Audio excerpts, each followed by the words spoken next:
Attempt number 2 to make a video on reflection on culture, ethnicity, and race.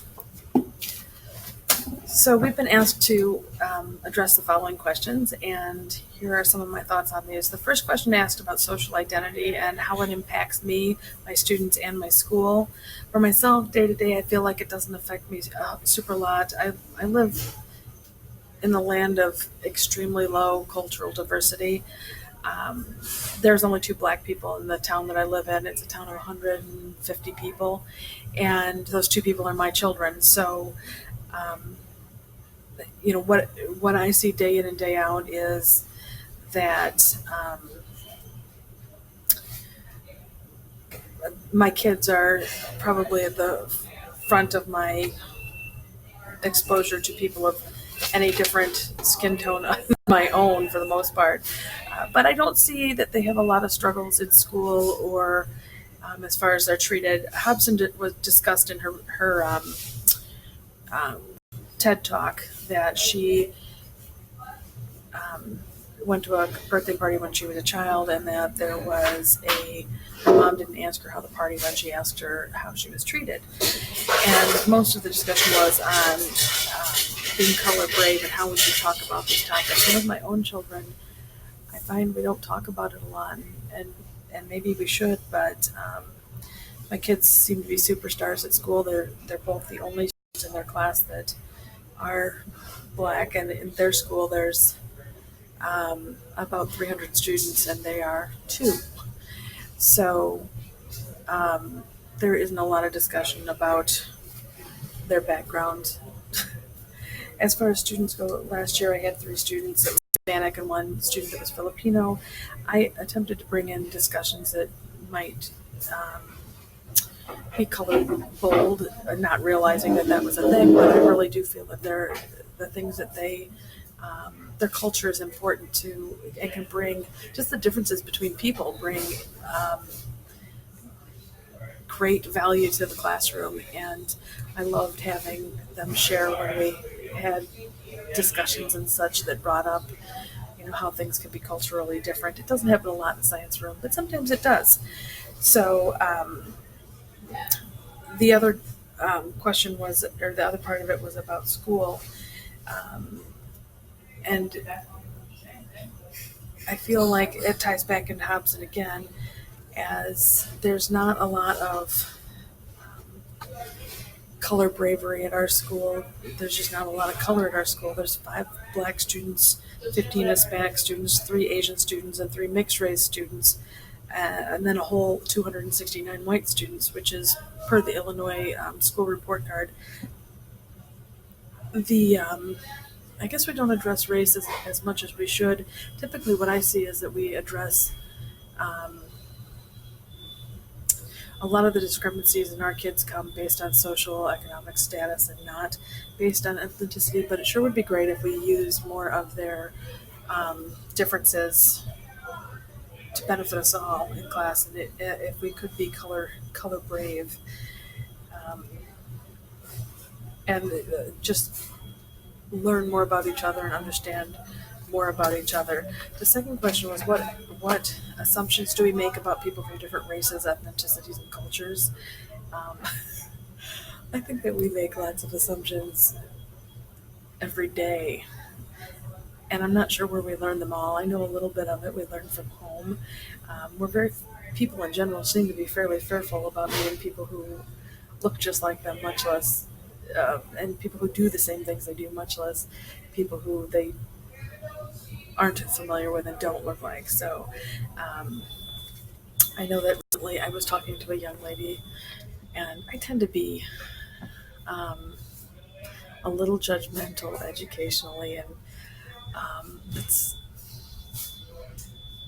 I don't know how it ties in, but this young lady had recently gotten out of jail, and I said, "Oh, you went away a chubby white girl and came back a thin black woman."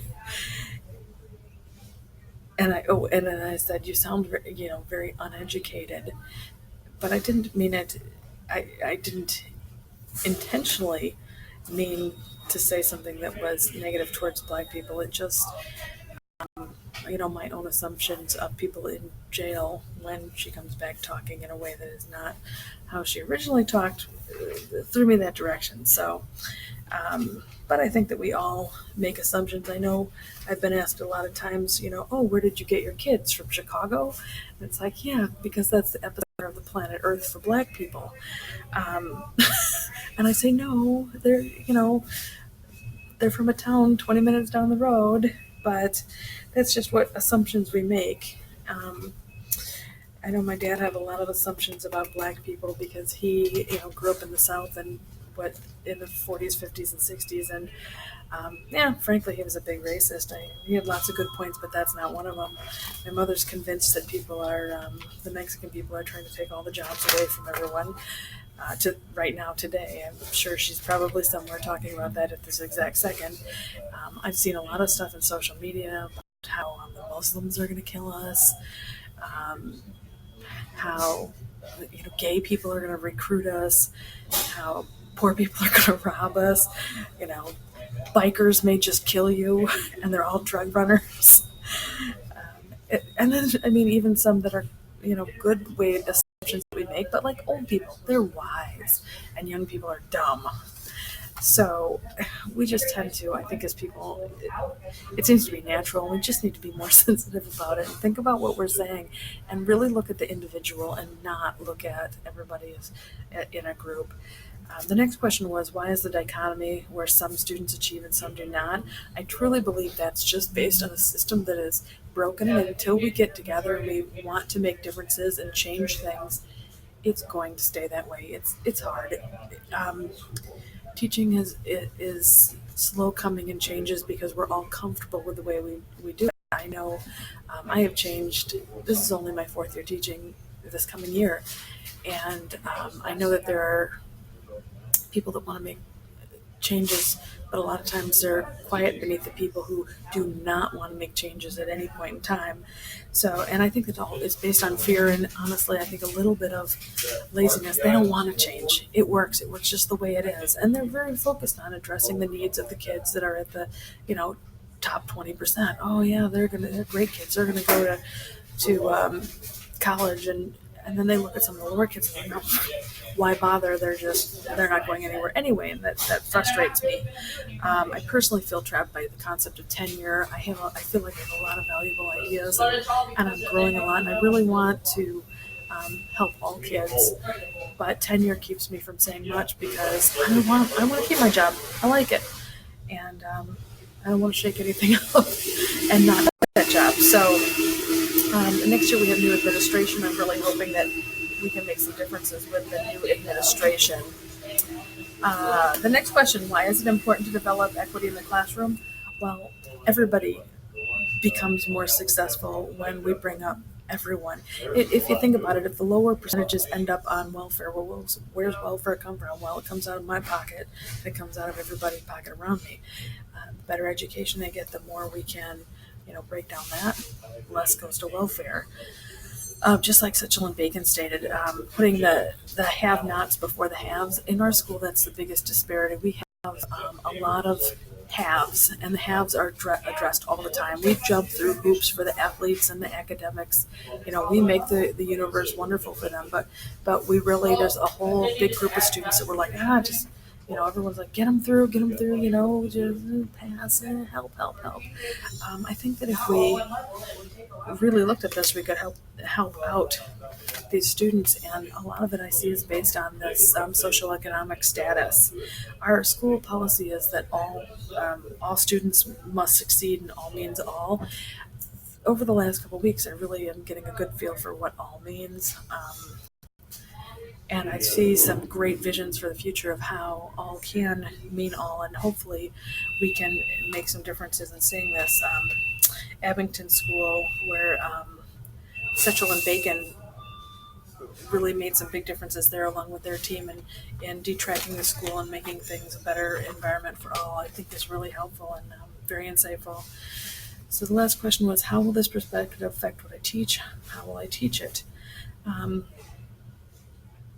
I plan on next fall talking to the new administration. We have three science teachers in the science department, and one of them retires in about 2 years, and he teaches a low-level class that is it's called integrated science, and that's typically where they send students that they don't think are ever going to go to college or move on to anywhere. And I would like to see detracking of science. I think it could be a great start at our school as long as we're at a point where it could happen. Right now, students go to teachers by recommendation from their eighth grade teacher. They either go to integrated. Once they're on the integrated path, they pretty much stay there. And if they're on the college track, they come see me in biology. But I really think that it would be beneficial if all students went to biology their freshman year and then went on to chemistry.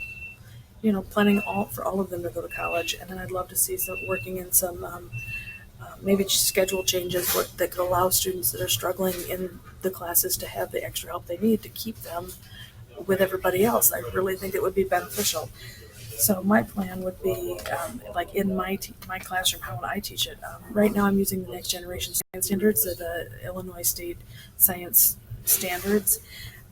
They're a three-dimensional learning plan that has practices, core idea, cross-cutting concepts, and it's all based on inquiry and collaboration.